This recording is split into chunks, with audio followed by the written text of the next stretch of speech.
بسم الله الرحمن الرحيم إن الحمد لله نحمده ونستعينه ونستغفره ونستهديه ونعوذ بالله من شرور أنفسنا ومن سيئات أعمالنا فمن يهده الله فلا مضل له ومن يضلل فلا هادي له وأشهد أن لا إله إلا الله وحده لا شريك له وأشهد أن محمدا عبده ورسوله ثم أما بعد. I want to start by thanking Irfan for his wonderful service at the Tet Leave dinner last night. Some of you, mashallah, I saw at the protests earlier during the day. How did that go, by the way?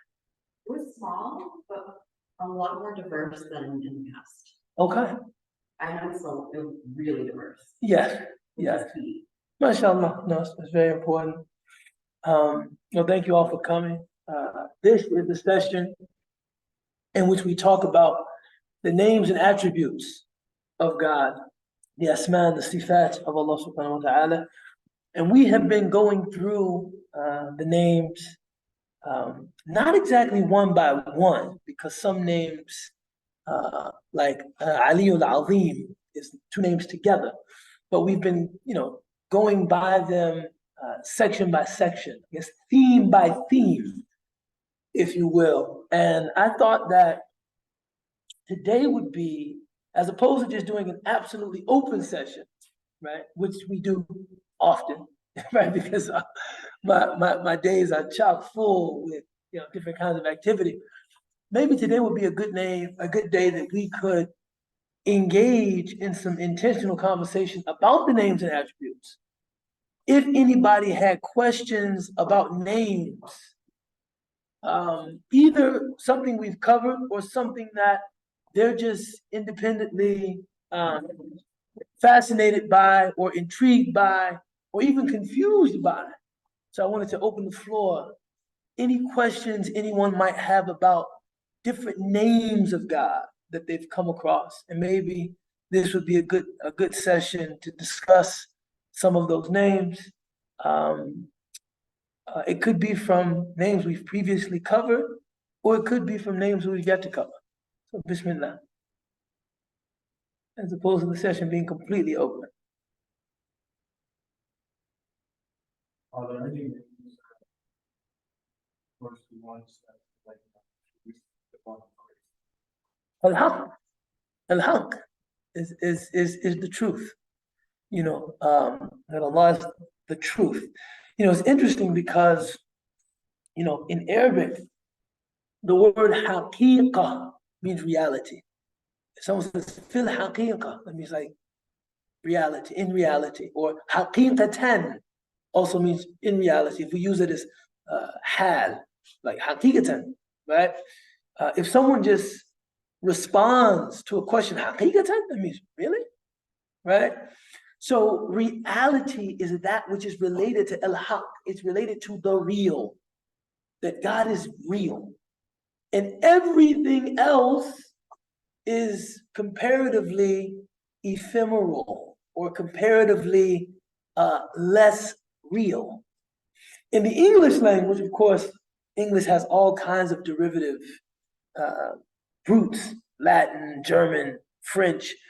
But I believe the word for reality is related to tangibility, things that can be touched, things that can be perceived with the senses.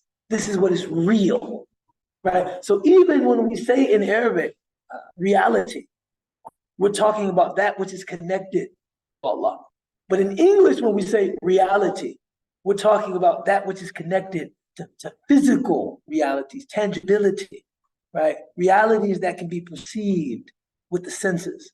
Last night, I thought I would try to open my remarks with some kind of little academic piece because I had on my bow tie. You know what I'm saying? I had on my bow tie. So you have to, it's a part of the motif. But there's an American sociologist named Peter Berger. His work is really important. And he writes about something called plausibility structures. A plausibility structure is the social environment inside of which a normative or cognitive definition of reality can be understood to be plausible. Okay? Let me say that in simpler language. It is the social setting in which a person is negotiating truth. But that setting has an impact on what you can or cannot believe is true. So, for example, I'll go right to a very potent example. There's a reason why people that start cults always move like into the woods, or they have some remote kind of compound, because this is a place that they can create a plausibility structure that makes the beliefs, the motifs, the mores, the values of the cult seem true. Because in regular society, they don't seem true. You see, in regular society, they would seem silly, or do you understand what I'm saying? I understand what you're saying. It sounds like the truth, from that definition, it sounds like the truth is dependent on society. Your ability to see the truth is dependent on your environment. So another example, where it just says, what we see affects what we can believe. That's all it says. It's just a fancy way of saying what we see affects what we can believe. Regardless of, the truth is the truth, but your ability to perceive truth is based on what you can see. I'll give you a much less intellectual example of a plausibility structure. When I always thought that I was clever. I always thought I was a clever person when I was younger. Now I know that I'm not very clever, but I always thought that I was clever. So when I would think about going to college, I would think, of course, I saw great merit in going to college, but I would think, I'm going to be like one of those great American industrialists that didn't finish college, and I want to start some business. I'm going to, I used to say things like, a lot of the people that graduate from, business school, and, they have, undergraduate degrees and professional degrees, they just work in corporate America. But the people of kind of that pioneering spirit, these are the people that create things, and you get what I'm saying? So I dropped out of school, I started studying Islam, and I became a vendor, like, just like a small seller of textiles and perfumes. And to me, this was the start of something big. Right? This was the start of something. I felt like this is the beginning of something big. I saw myself in that. Someone told me that Warren Buffett, his first job was being a paper boy. He said his first business was vending machines. I don't know if that's true or not, but someone told me that. His first job was vending machines. His first business was vending machines. And I would think about all of those great, door-to-door salesmen that started small businesses and built them into these, industrial empires, right? Now, when I went to Egypt, I would see people hawking things on the street, people selling things on the street, vendors and stuff like that. None of them understood their activity in that way. They understood their activity as, this is what you do when you can't find a job. When you can't work, when you're poor, and when you lack opportunity, this is what you do.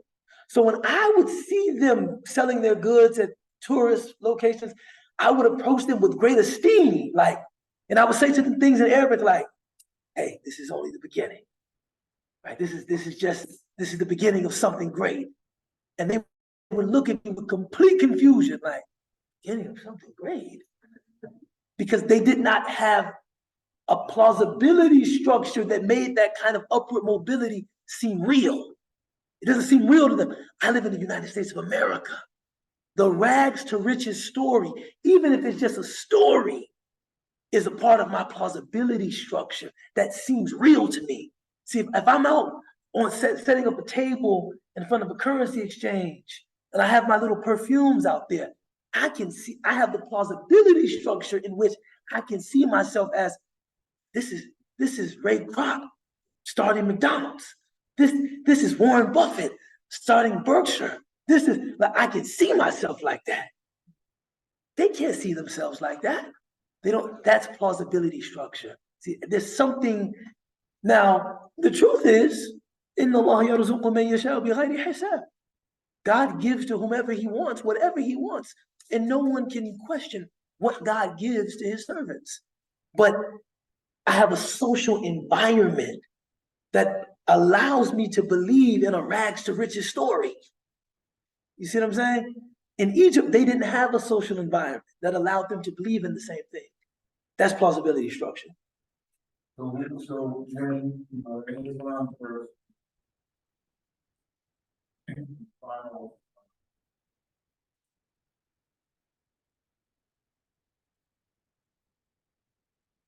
Mm-hmm. you know, Mm-hmm.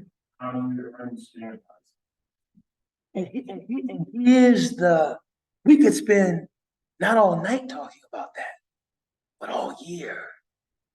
That question that you just asked is that's the question. That is, to my mind, and I didn't expect to get this passionate, but you're bringing it out of me. To my mind, this is the most important question facing American Muslims. How do you impact the culture around you so that people can see the truth of your religion? That's what it's really about. See, a lot of times when a person can't see something, we will almost like keep wiping the thing they can't see to try and make it clearer. Like, you can't see it. You can't see it. You can't see it. And it's like, no, I can't see it. Well, we don't recognize nothing around what you're showing me is allowing me to see it. Yeah. You know, it's like whenever Dr. Jackson, who I learned this from, and we were talking about Islam in America, whenever he would teach this, wait, this is just drywall, right? I can't write on this. There's a board here though. I can show you. I know I'm gonna do this, but I can show you.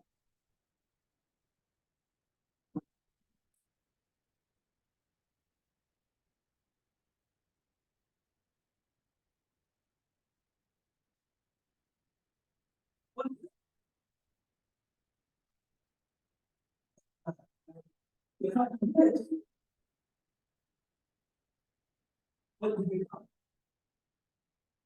What is it now? G.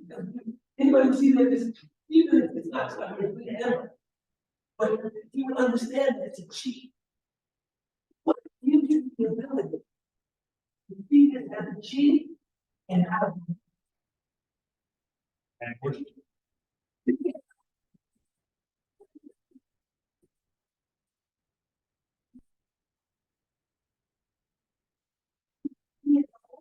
or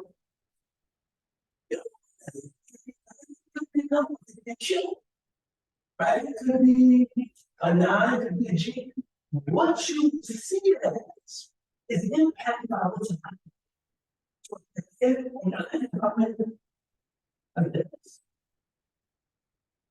We come forward, we don't have to form this out. When I said there's no secret. I'm very honest. Nobody could about it. About 20 and this is that what so long and showed it to do was that he was able to impact the culture around Islam so significantly that people could see Islam for what it was. That's what I'm saying. We have to figure out a way to do that. So when I meet young Muslims who are losing confidence in their religion. Many of them are deluded into thinking that they're engaged in some kind of free thinking activity. That, I'm just thinking about Islam and it doesn't resonate with me, or I've grown disaffected with Islam. If they could just zoom out, they would see, no, you are simply somebody negotiating your relationship with your religion in a plausibility structure that makes it seem untrue. You see, it doesn't, there's nothing around it that would make it seem real. And this is why for some people, simply traveling to the majority Muslim world, where the plausibility structure is different, their iman, they feel like their iman increases, right? Because now there's a world that reinforces my belief. There's a theocentric world. The thing, when I lived in Egypt, the thing that was really, that had an impact on me was just how much God was invoked in popular speech. Like that was, like, you have to realize I'm an American. It is not impossible, unless I'm speaking to other Muslims, for me to go throughout my entire day and never hear anybody talk about God. It's not impossible. Never hear anybody mention God. And then in the midst of that environment, I have to sustain my belief in the fact that God is real. Nobody talks about God. Nobody's behavior is inspired by God. How real is it? On the other hand, if you ask any American about the reality of money, it's something we all feel, because you have to pay the parking meter when you're going in. You have to make sure this is paid, make sure that is paid. So if a person says to you, money's serious, there's an entire world that reinforces that idea for you. No one is going to dispute that claim, because we live that, we breathe that, we feel that. That's plausibility structure. But if someone says God is real, and you haven't heard anybody mention God in weeks, and it's possible, how real does it feel? The thing in Egypt, and this was not something I intended to experience, just how frequently people reference God. Inshallah, mashallah, alhamdulillah, tabarakallah. I never forget, man, watching the news, the weather woman, the meteorologist, she came on television, no outward signs of religiosity. The weather came down, she said, Bismillahir Rahmanir Rahim. She started doing the weather. It was like this idea, like, wait, this is something real. It feels more real. So our mission, to my mind, how do we create cultures? And that's what I was trying to say last night at the Tel-Aviv dinner. How do we create a culture inside of which belief can feel real? It's real, but we have to create these little cultural oases inside of which Iman feels real. And a lot of that is not about deen. It's all about culture. It's all about culture. How do you design your spaces in a way that reminds people of Allah? Do you conduct your gatherings and your assemblies in ways that remind people about Allah? That it feels very real. Couldn't you make an argument?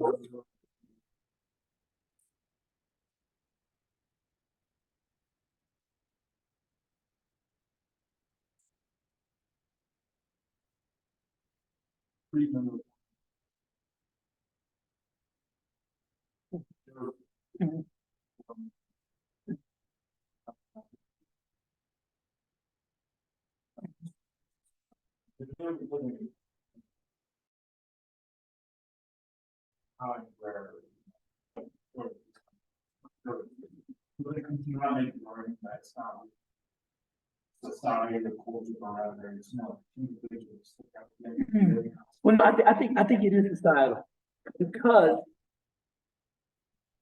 even Now, even with America teetering on the brink of becoming a more secular nation, because America traditionally has been a Protestant Christian country. A lot of its culture flows from Protestantism.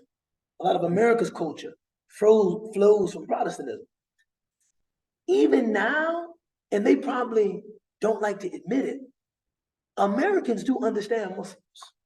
I mean, it's our expression of faith is, I think, an affront to them because Muslims still take religion very seriously, right? I was actually listening to a Christian commentator, and they said, I was like, yo, how can you say that?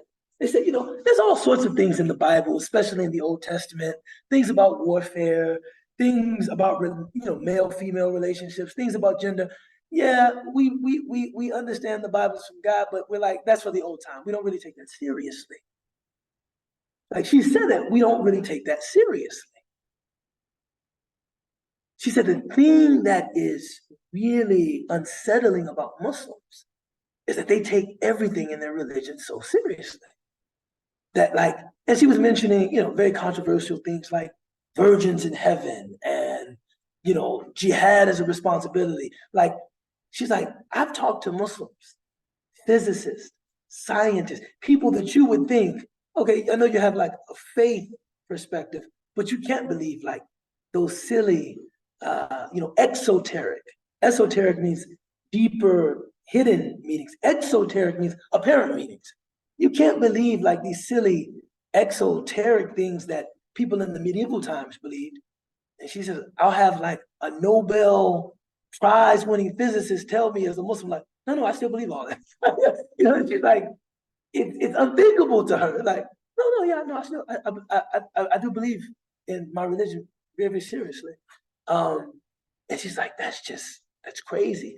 I say that to say, even now, America, with this, dare I say, Judeo-Christian kind of background, still very much understands, morality, belief in accountability, good, evil, guilt. These are things that, on the other hand, this is something to think about. If China becomes the world's ascendant civilization, which probably will happen, they don't even have a plausibility structure that allows them to really even understand us. This is why I think the treatment of the Uyghurs has been the way that it is. I don't even think they have the same kind of honor, respect for kind of an Abrahamic faith. We don't, that's not a part of our plausibility structure. I don't even, right? So I say that to say, in the time of the Prophet ﷺ, the people were pagans, but they actually believed in the ghaibiyat. They believed in unseen things. They believed in jinn. They believed in spirits, right? They were pagans, but they still believed that life had a metaphysical component, right? Corrupted as their belief in those things might have been, what we're dealing with is an atheistic and secular plausibility structure, not one where people believe different things about God. This is actually a very easy place for, like, if somebody is very committed to religion, it's actually very easy to talk to them about Islam. We're also committed to religion. In fact, it's refreshing to talk to them about Islam. Sometimes, you talk to like serious Christians and just say, yeah, we just believe that there's one God. They're like, that's it? There's one God. That's it. We just believe that there's one God. We just believe there's one God. Right? And like, no really complicated theology, catechism. We just believe there's one God. There's one God. Wow. That's more of a shifting. Someone that believes that religion is something that should be cast onto the scrap heap of human ideas, meaning, someone like Sam Harris, who believes this is just an outmoded way of people coming to terms with their mortality. Let's move on. Let's move on with this. That person, you have to find a way of shifting them. Right? That is the person that needs that culture of intervention. Right? So I would argue that yes, the Sahaba were living, radiallahu anhum jami'an, they were living in a time that was steeped in paganism and jahiliyyah, ignorance. But, and this is where, man, this is becoming a book now, right? But, and here's the thing. No. But here's the thing. I think this is why the Prophet sallallahu alaihi wasallam. Two things I'll say about this. One, if we understand what he did in that society, we will understand what we have to do in ours. Because the Prophet, he had to walk this very delicate line between one, intervening. He has to be something different. If the Prophet is just a reflection of the popular moral values, there's no need for him. So his must be a being of critique, meaning, no, this is wrong, and this is wrong, and this is wrong. But at the same time, you can never invite people to something if they see you as a cultural outsider. If they see you as not being from them. If you can be alienated, your message can be dismissed. That is just a general rule of thumb. If someone can alienate you, they don't have to consider what you're saying on its merit. They can reject it just because this is too, and this is why, I'm gonna say this publicly, white American converts to Islam are, I'm not gonna say better, but I know that they have to work much harder. They have to be more courageous to embrace Islam, because African Americans have they have an affinity toward Islam, where at the very least we can see it as ours. Like, okay, a person can become Muslim because of people like Malcolm X and Muhammad Ali and the Nation of Islam and the presence of Black American Sunni communities for the last 60 years and people seeing Muslims in their community. You become a Muslim as a Black person, it's not like you have committed cultural apostasy. In fact, you'll find that other Black people are very at home with your conversion to the religion. You say, yeah, I'm Muslim now. Oh, my uncle Muslim, man. And they all try to give you that same raggedy salam, shalom. Right?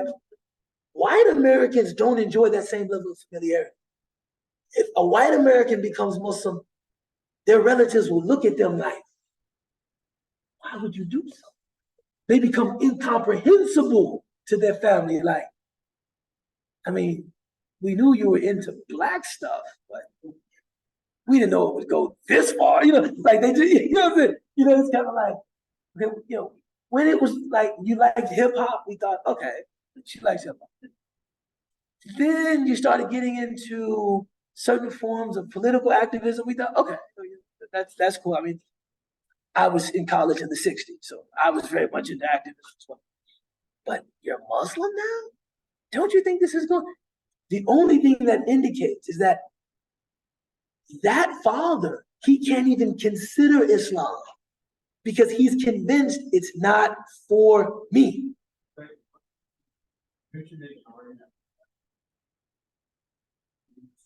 And so my question is this: how did the Prophet ﷺ critique, intervene, but still retain his cultural legitimacy?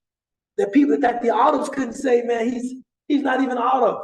He's something weird. He's something strange. So when the Prophet ﷺ was going into Badr, I think this really encapsulates this idea. He's marching into Badr. He says two things. Ana Rasulullah bila kadhib. I am the messenger of God. This is no lie. The Muslims marched into Badr, 313 people, facing a force among the Quraysh of 1,000. They're outnumbered more than 3 to 1. They appear to be assured of death. This is it. أنا رسول الله بلا كذب. I'm the messenger of God, it is no lie. وأنا ابن العبد المطلب. And I am the son, he's really the grandson. But you can say, I am the son of Abdul Muttalib. Now, Abdul Muttalib was not a Muslim. Why do you think the Prophet ﷺ is saying, I'm the messenger of God, I'm the grandson of Abdul Muttalib? One establishes his religious authority. I'm the messenger of God. This is not a lie. The other statement establishes his cultural authority. Man, look, if you guys are trying to make this out to be a contest between people that are really Arab and people who are not Arab, I am the grandson of one of the most celebrated Arabs. How can you culturally alienate me? I'm just calling you to Tawheed. I'm just calling you to the oneness of God. We have to find a way to do that. And the way that we will do that, because America is a more heterogeneous society, is through cultural excellence. We have to be esteemed by our colleagues, our neighbors, so that they see us as representing the best of whatever shared values we have. And La ilaha illallah Muhammad Rasulullah. You see, don't try, so I think that is, when we're thinking about a mission for our community, how do we create that? How do we create that kind of culture in which we can be seen for what we actually are? So that we can be seen as these are the Muslims in America. How do we create that space so that we can be seen as that? I'm curious, is there like other countries in the world that face The U.S. is unique in many ways. Now, I know there's some right-wing pundits that would love to hear me say this. I am not subscribing to American exceptionalism, but there are things about America that are different. So in most other places, especially what they refer to as the old world, Africa and Europe, the people have deep blood ties, and then the blood ties are reflected in their geographic location. So when you say England, you mean the land of the Anglos, even though they have an Indian prime minister now, Rishi Sunak, which was subhanAllah. I remember coming, and this was the deep thing. I was at Azhar. The day Barack Obama got elected, all of the African students came to school dressed very nicely.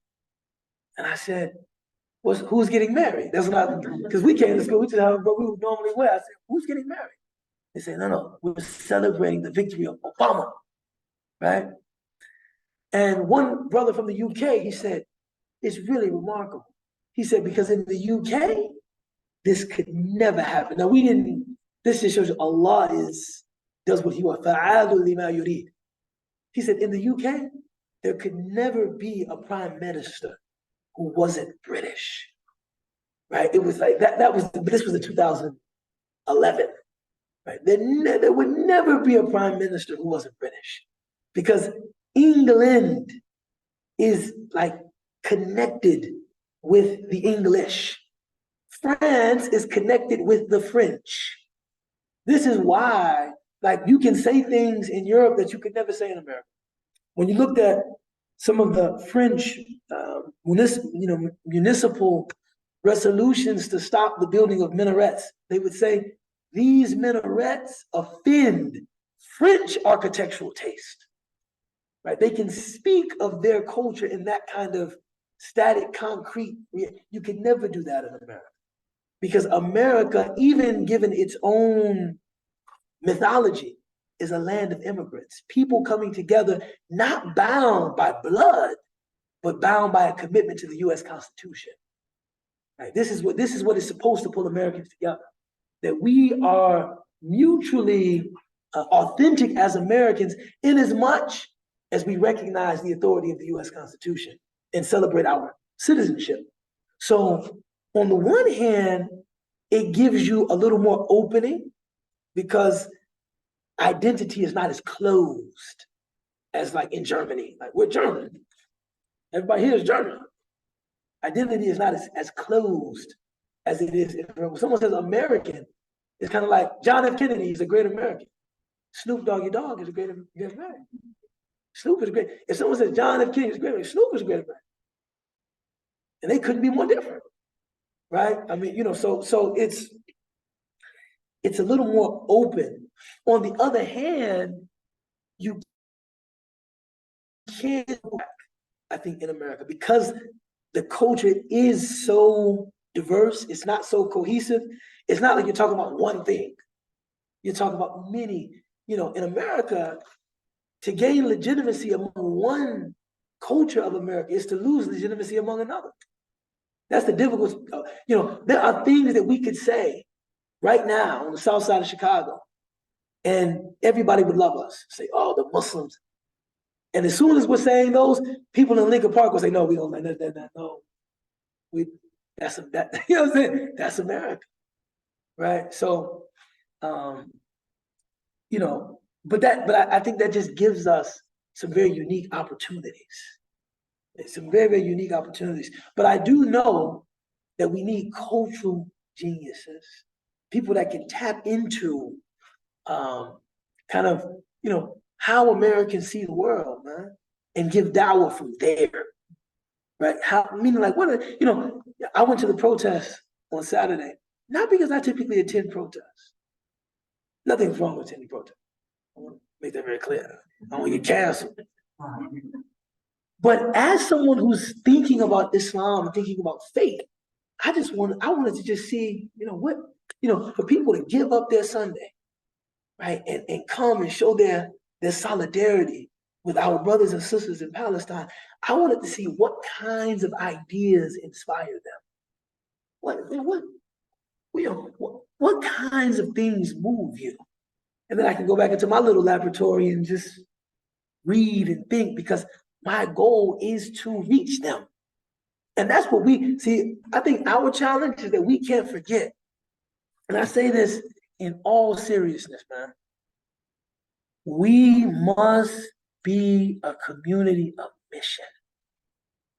One of the subtleties in the Quran that a lot of people look right past is whenever Allah mentions a prophet that was sent to a given people, usually a people who rejected their prophet, right? Allah says, akhahum, their brother. Akhahum Shu'aib, akhahum Salih, their brother. Indicating that even as the prophet is calling the people to faith, there is he is one of them. Maryam, even though the Jews rejected Maryam, they're mentioned as her people. She's going to her people with the Christ. If we don't see these as our people, then there's no way for us to be of any service to them. As crazy as they are, and I don't mean our people in the sense that we condone everything they do or we support everything they do, but when I go out and I see just a large gathering, like when they were doing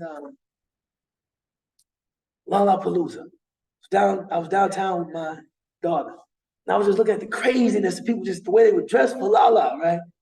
And I said, damn, these are my people. Right?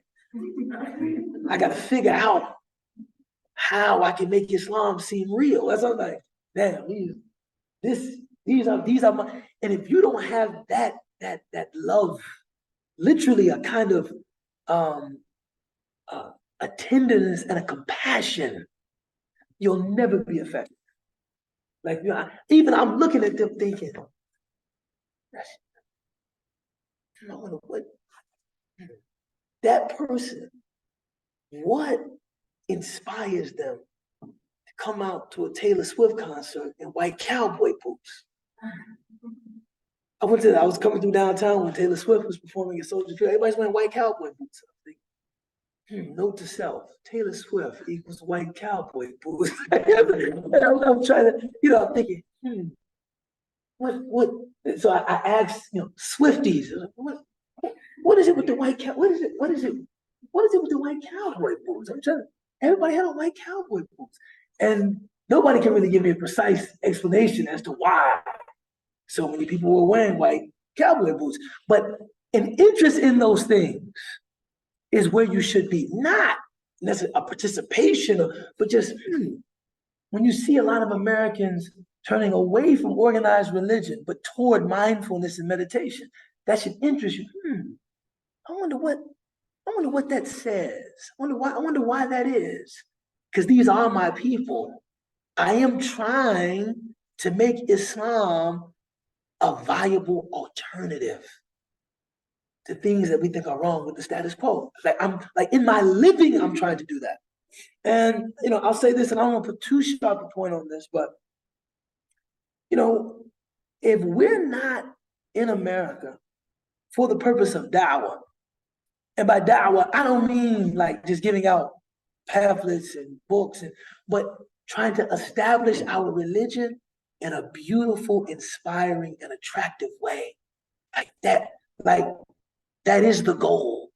Like, we can't forget that. There's a term that many Western thinkers use called, to have a martial spirit. To have a martial spirit. It does not necessarily mean that you want to engage in violence, but that desire to be on the front line is within you, to have that martial spirit. And as Muslims, man, we can't lose that, right? Now, I don't think that the fight in our time, in terms of the expansion of Islam, I don't think it's a fight of swords and bombs. And I know that it's a fight of ideas. I know that. This is a fight of soft power. It's a fight of ideas. But you still must be a fighter. That's what you have to be I'm always strategizing, thinking of how we can make the realities of Islam seem more real, seem more inspiring, to bring them closer to people. That has to be the goal of our community. If that's not our goal, hey man, why are we here, man? Right? Why are we here? And I think that has to be separated from we're going to establish Hukum Shara'i and turn California to California.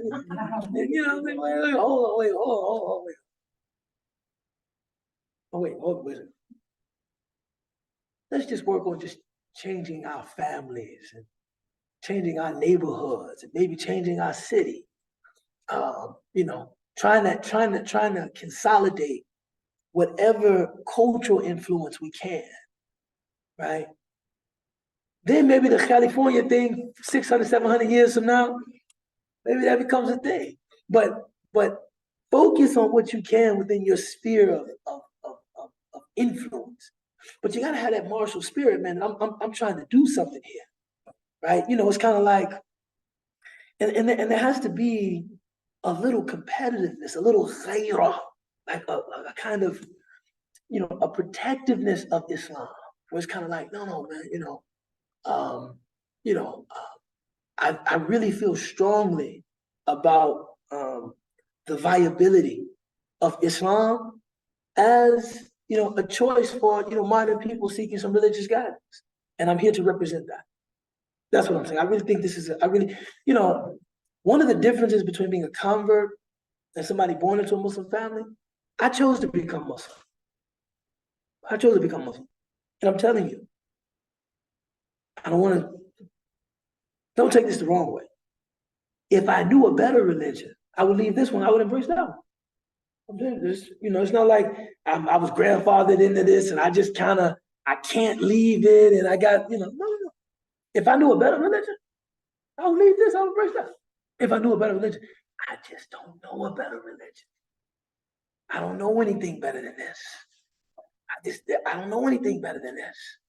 Wallahi, I don't know anything better than this. If I knew something better, I know if some Muslims want to kill me, what am I going to hide?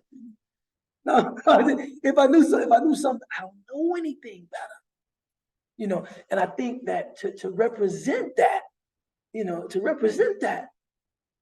has to be something that we feel strongly about, man. In spite of every crazy thing that's said about Islam. People say all kinds of crazy stuff about Islam. And even now I feel it's just because you don't understand Islam. Or you don't understand yourself. Either you don't understand Islam or you don't understand yourself. And that's just how I feel about it. I think reality, if it's reflected upon with the correct lenses, you know, قَدْ تَبَيَّنَ الرُّشْدُ مِنَ الْحَقِّ مِنَ الْغَيِّ. Truth becomes distinct from error, becomes distinct from falsehood. But you have to be looking through the right prisms. It becomes distinct. You know, so like one thing that I look at is that most of the stuff people,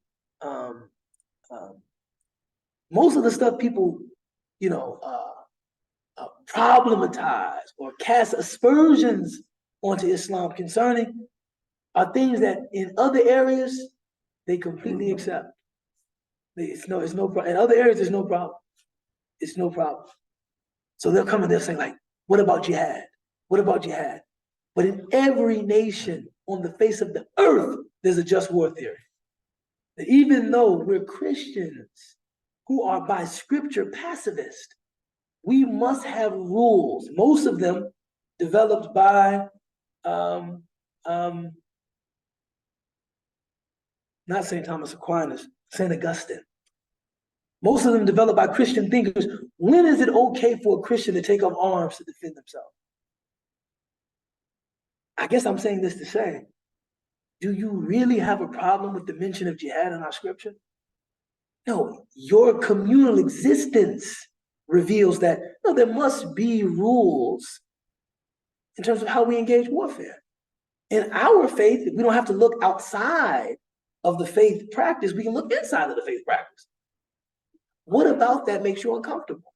Or even you have people now, they're trying to make Islam look like a sensualist religion and stuff about virgins in heaven, and the Prophet was married to 9 women, and Muslim men can have 4 wives. And I always say, but you pride yourself on sex positivity. You pride yourself on this. Or cheating or polyamory. You pride yourself on sex positivity. Right? That you pride yourself on this. That, I heard one person say, one of the most significant cultural moves of the 1960s was that we were able to break out of these prudish Victorian ways of talking about sex and relationships. So why does it agitate you that Muslims have a sex positive religion? Why does that agitate you? Like, really, why does that bother you? Does it really bother you? Is it something that actually bothers you? Or is it just too full? It's too rich. See, I think now I'm deep into just my soapbox. I'm way up there on my soapbox. I'm way up there on my soapbox. I think, and this is one of the central theses of my life. I think the problem with the society that Christianity has produced, so Western Europe, Christendom, and then by colonization or conquer the rest of the world, right, is that trying to emulate Jesus Christ, alayhi salam, peace be upon him, who did not have a full existence. If you look at biblical descriptions of the life of the Christ, it was almost completely devoid of earthly concern. Jesus, peace be upon him, is depicted in the gospel as just a purely religious teacher. No children, no marriage, no profession, no commerce, no fighting. I am concerned with resurrecting the life of the spirit. That's the concern of Christ.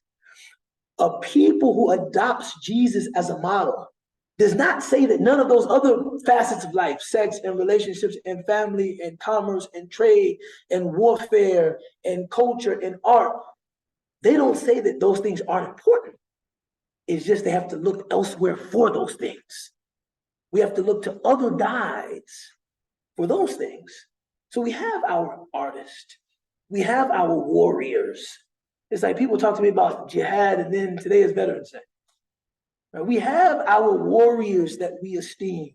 We have, Dr. Ruth and people who, help us to understand relationships and intercourse in a more healthy, non-guilt inducing way. We have those people that are culturally necessary.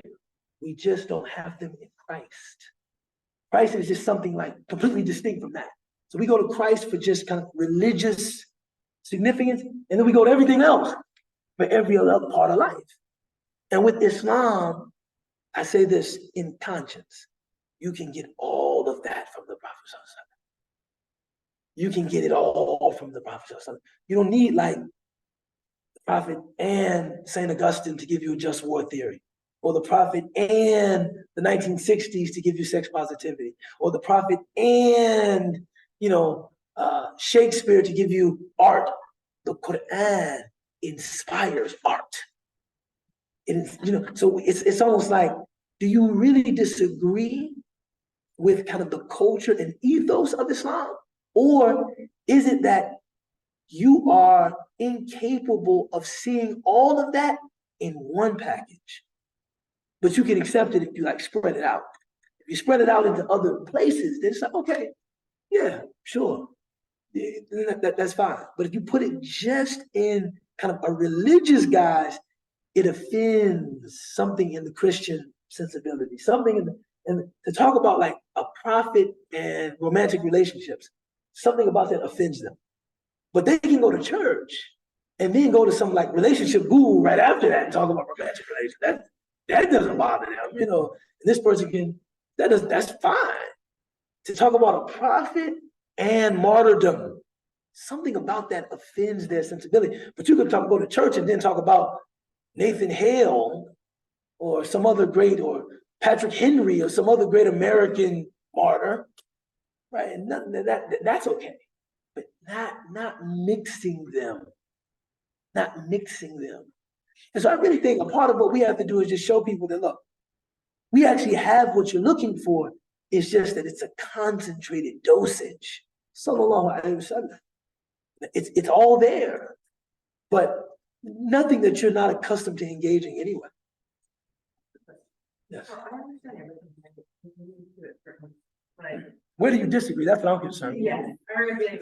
So, I am applying for residency, so I've been talking to a lot of programs, right? Each program tells me that they have great wineries and breweries in their area.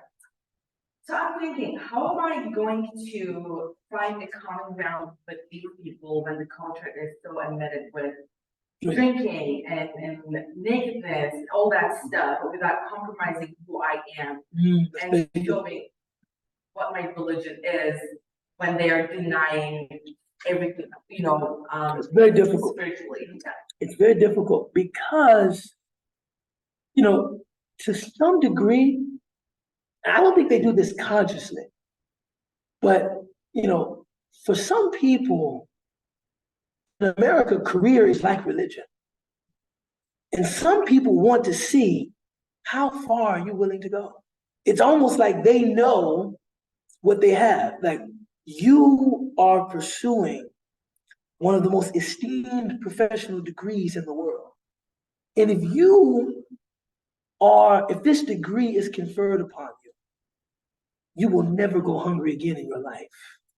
You will be able to afford a kind of living that the extreme minority, like less than 1% of people in the dunya, will ever even get close to. And I think some of them want to know, how much of yourself are you willing to give to get it? It's like, and I think that it's not conscious, but I think some of them, they really want to know how much, you do realize what I'm offering you. How much of yourself are you willing to give to get it? The way that you thwart those attempts to compromise you, but in two ways. One, you have to be excellent at your work. Like, your work product has to be undeniable. Like, as far as me doing well. And it's something that we shouldn't have to do. But when you are a minority, it's something, it's part of it, right? You have to be excellent in your work. And then the second thing is you have to be proactive. You have to, you might have to, like, if you're serious about it, you have to bring those networking opportunities to you, right? As opposed to you going to them. So, a lot of Muslims I know that are serious about their careers, but also serious about protecting, their religious integrity. They go out of their way to take the lead, right?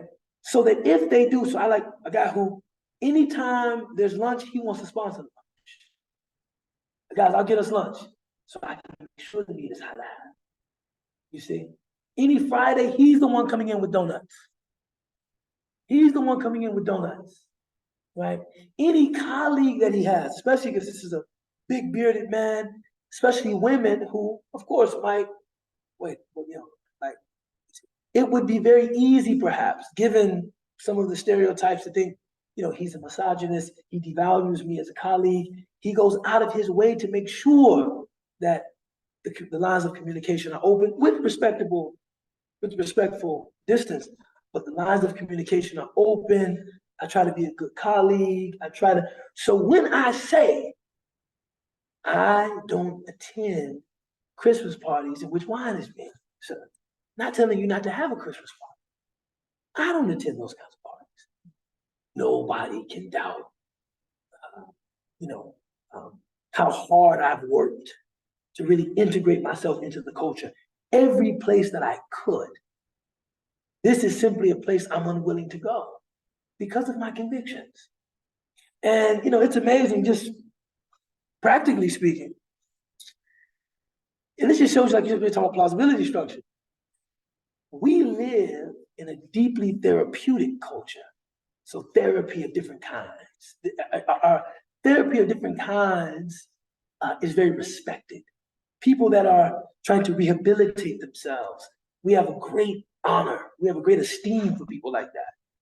So religion, on the other hand, is kind of like, why are you imposing your beliefs on me? Why are you trying to make me? So a friend of mine working in the corporate space, she said, it's amazing. If I say I'm uncomfortable with the alcohol at the staff meeting because I'm Muslim, someone, openly or privately, is going to make an objection. And they're going to say, well, do you think we should remove all of the meat from the table for Hindus too? Right? It's gonna be something explosive. On the other hand, if somebody says, I'm a recovering alcoholic and I'm 4 years into my sobriety, this is very difficult for me. They can't move fast enough to take that out. Oh my God, we're done. We're getting that. That's plausibility. Why is that? If he says, oh my God, I'm in recovery. I may be 2 years sober, but being this close to booze is a little uncomfortable for me. They're jumping over each other. Chet, we're sorry, man. Why did you tell us grape juice, just sparkling grape is okay. I mean, it does. In fact, just pour it into regular bottles, not the wine bottle. Our friend Chet here, because there is a space where that kind of rehabilitation is a respected thing. I understand. I get it. Religion, that's so fun. So who do you think you are? Right? Why do you think we're just supposed to accommodate? Okay, look, this is the culture here. We've been doing this for years. How do you contend with that? He's like, man, he said, I was thinking just to lie to them and say, I'm a recovering alcoholic. I've been comfortable with that kind of networking event because, don't mention it to anybody, but I'm 4 months into recovery. And look, if you have to use that, bismillah. 4 months into recovery. Oh, we're sorry. totally get it. I totally get it. In fact, why don't we just go to Panera? You know, I mean, people are willing to help you. They're willing to accommodate you. Oh, religion, not so much. That is the culture that we have to make sense of. Yeah, fine.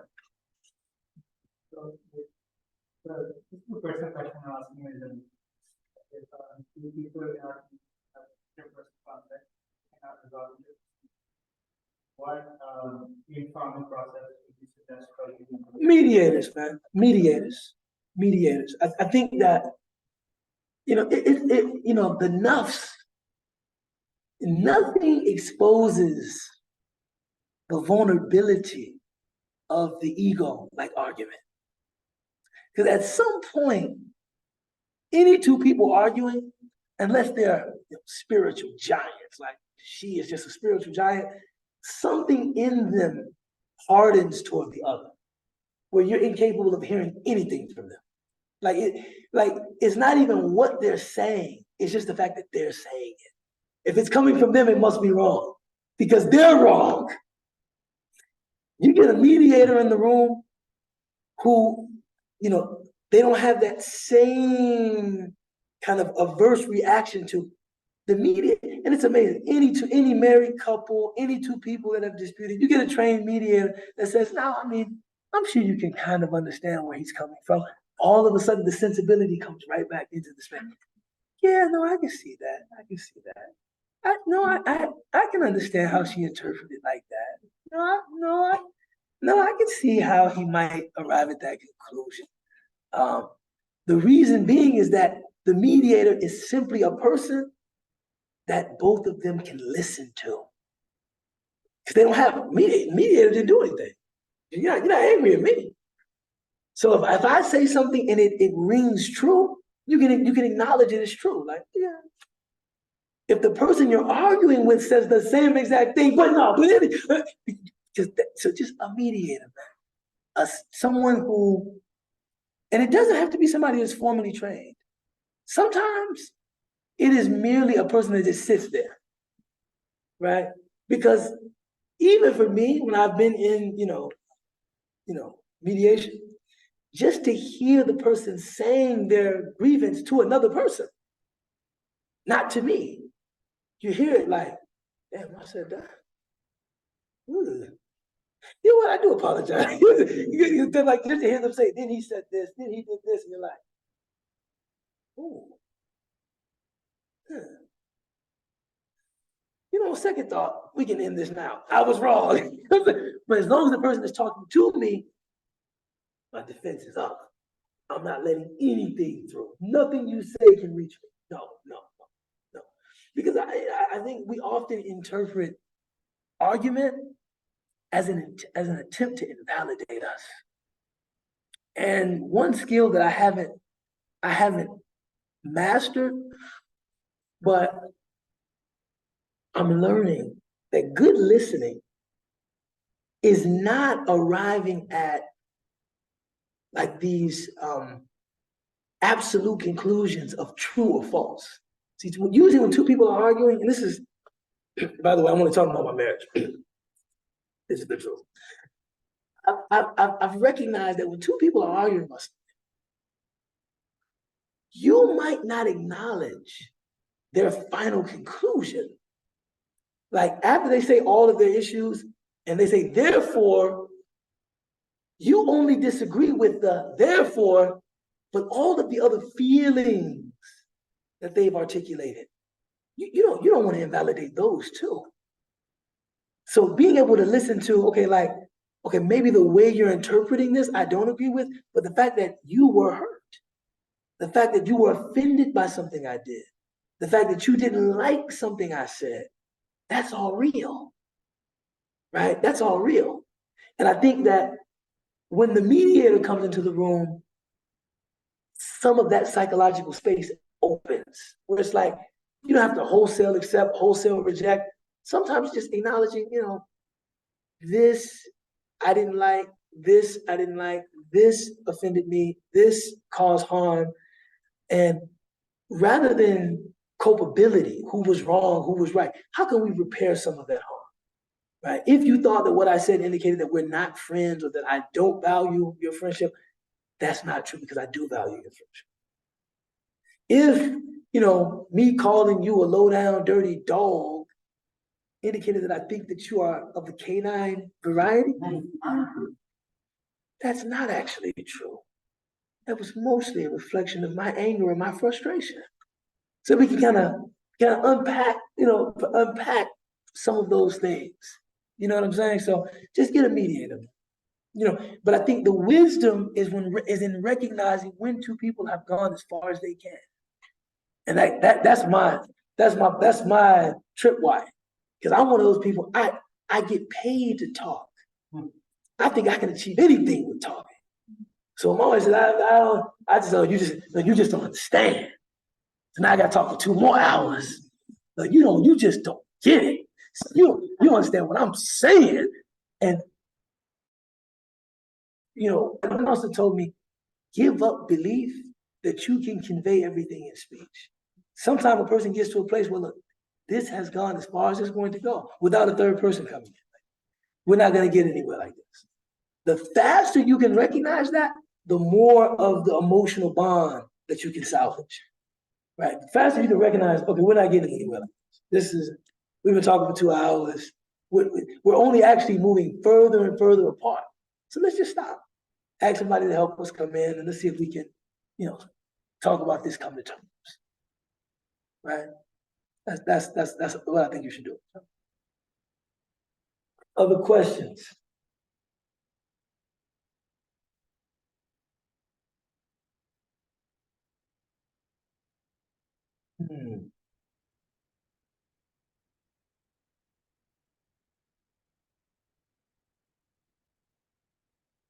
I had a question about like first time coming here. Mashallah, welcome.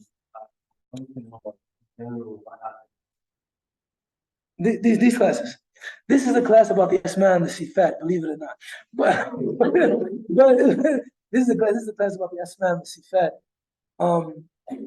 Man, just to be 100% honest, because a lot of these people I really, really appreciate, I really love, and I've been teaching this class for a very long time. I made a difficult decision about 2 months ago to start homeschooling my son. I never thought that I was going to do that, right? And I teach a lot of nights of the week, and I also travel on the weekends. So if you're talking about something like the Asma and the Sifat, you don't want to just come up and just ramble. You actually want to consult some sources, um, call some teachers. Say if you do have some ideas, hey, what do you think about this? What do you think about that? So on days where I'm just too swamped to prepare a class, I'll just come in and do something interactive, something open. The max that usually happens to me is about 3 consecutive weeks.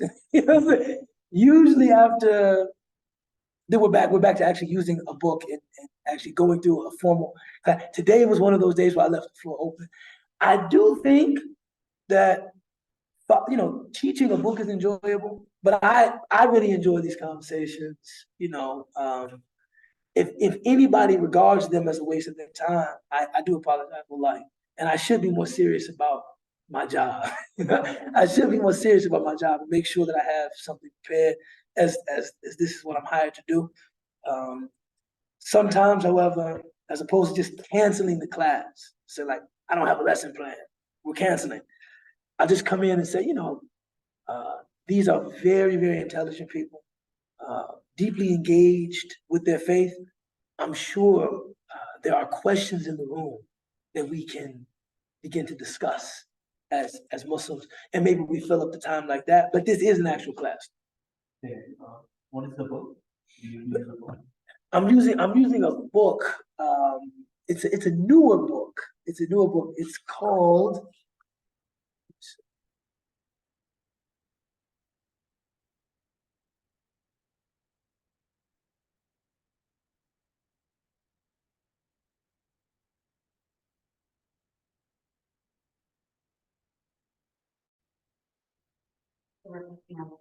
Yeah, I'm going to get the author. I know the book name.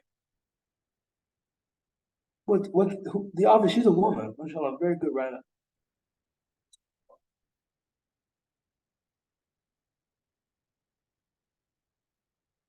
There's a Google for Jihan Yusuf. Yes. Jihan Yusuf, Reflecting on the news. reflecting on the names of Allah. And I'm using that, and then I'm going into, I'm just using really her book for the tartib, for the kind of structure. But in terms of the sources that I'm pulling from, you know, everything that I can get my hands on in my library and in the libraries of my teachers. So I'm just kind of using her book as kind of matla', like a point of departure, and then pulling in, you know, different sources. We're about 250, 260 pages into the book. So we've made some significant headway. But this is an actual dars, yeah. This is actual dars. I came hearing it was about theater. So No, it's about the Asma and the Sifat. But we've done sirah. We've done sirah. We've done sirah. Which it might be, especially now, might be a good idea to do sirah again. You know, but I want to finish this session, and then we always kind of like take a vote, see what people want to do. And if I have the ahliyah, if I have the capacity, then we do, you know, something that people suggest. You know, mashallah. and it's 1 hour. It's an hour and a half, 5:30 to 7, inshallah. 5:30 to 7, inshallah. Marhaba, marhaba, marhaba, marhaba. If you were to pick one name out of 99 that we should be reflecting every day on, which one would you pick? Allah. That was my attempt at being deep. No, I mean, the Asma and the Sifat, you know, you'll find that certain names resonate with people differently. So Rahman, of course, is mentioned in the Basmala, and it was the name that the Arab were least familiar with, Ar-Rahman. They knew the Rahim, but whenever the Prophet ﷺ would invoke Ar-Rahman, they would say, Man ar-Rahman? Who is the Rahman? What is the Rahman? Because they had never heard this Sifatul Mubalagha. They had never heard this. Rahim, they were familiar with this name, like the exceedingly merciful. But Rahman, this was something that,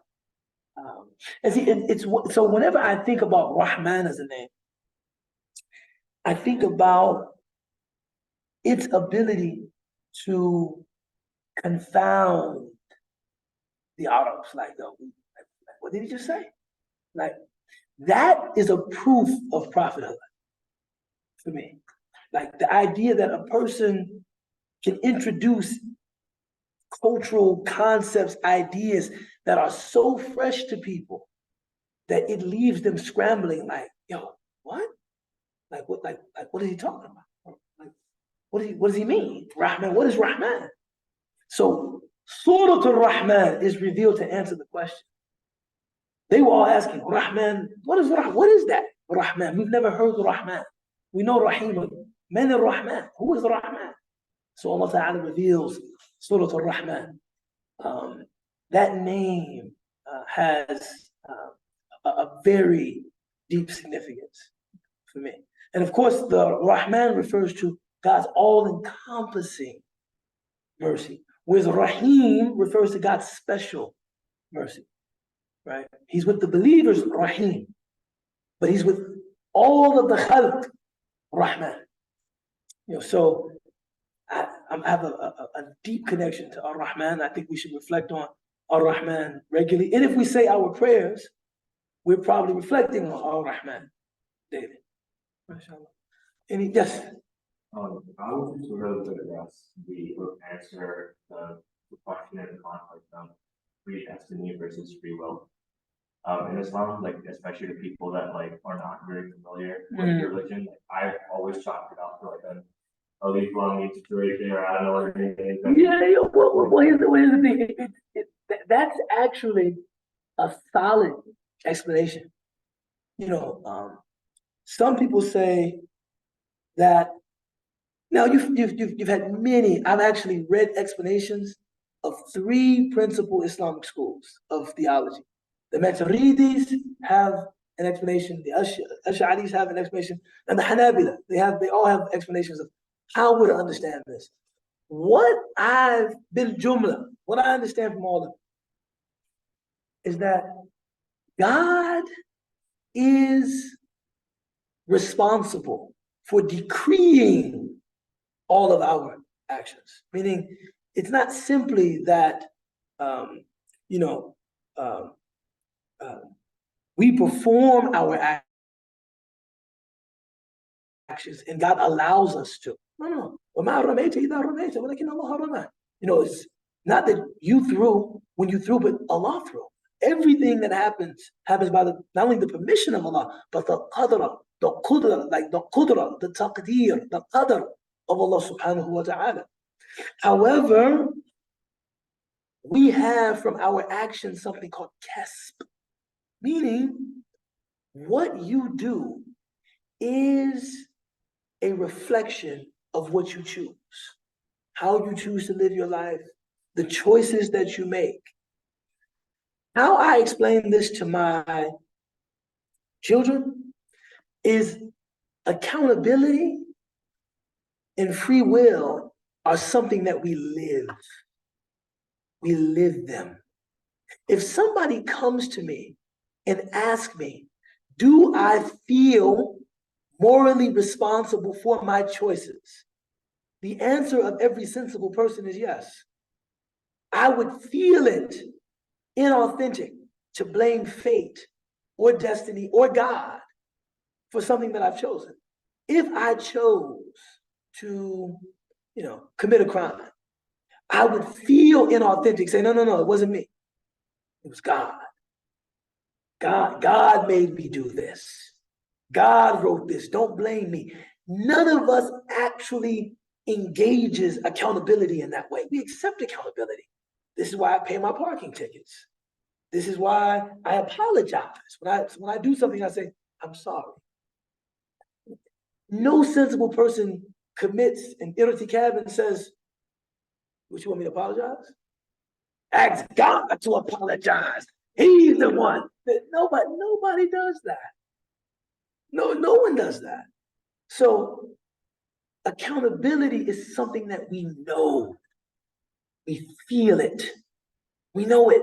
It's not something that one has to stretch their mind to accept. You feel it, you know it, it's real. Divine predestination, qadr, believe in qadr, is something that's operating above that, meaning above that, in a way that theologians attempt to explain. God is decreeing your actions above that. But the two are not, how can I say this? The two are not related in a mutually exclusive way. That's what I'm saying. Like the two are not related, and that's where faith comes in. The belief that these two things are not related in a mutually exclusive way. The accountability that you feel is real. And you don't have to be religious. I don't know any human being. The accountability you feel, the freedom that you feel, the responsibility you take for your choices is real. It's not fake. And the fact that God decrees your actions because God is all powerful. He is the effective cause of everything that happens in the dunya. That's also real. Last thing I'll say about this is that I think that this is one of those things that if you contemplate it long enough, you're struck by the wonder of our existence and experience. Like, forget thinking about this as just kind of something theoretical. Think about it as something real. It's almost an act of God in and of itself, that I believe in qadr and I accept accountability at the same time. I mean, just within myself, I believe in qadr and I accept responsibility at the same time. There's no part of me that rejects responsibility. If somebody comes to me, hey, you rear-ended me. No, I didn't. God rear-ended you. And I would never say something like that. No, I would never say, I would say, I'm sorry. Here's my insurance information. I rear-ended you. I wasn't paying attention. I'm sorry, right? And at the same time, I know it was God who decreed that action. And even if an attempt to explain the relationship of those things is clumsy, which is, I mean, I've read some of the best theologians talking about this point. Even their attempt to explain this is clumsy. It's clumsy. It's clumsy. It's necessarily clumsy, right? It's still something that we feel is real. It's something, at least me, it's something I feel. Just the accountability part. I feel that it's real. And that's what I'm also about. Last question, and we got to get out because we're a little bit behind. Just to clarify, so you're saying like the situation is predestined, but the accountability kind of has in your free will coming to see how you handle the situation. Well, look, you have some people that explain it like God decrees and you choose, but then God allows what you choose to happen. This is one way of explaining it. You know, one theological school explains it like God decrees, you freely choose, but if God, because to their point, there might be something you choose that God doesn't allow to happen. Like I've chosen many nights to become a multimillionaire. It hasn't happened. So there could be something I choose, but God doesn't allow it to happen. It's not that I have completely free will, that whatever I choose, no, when I choose, God either allows what I choose to happen or he doesn't allow what I choose to happen. What I earn from my action is kesp, a kind of like, you know, like a wage, as it were, right, for my choice.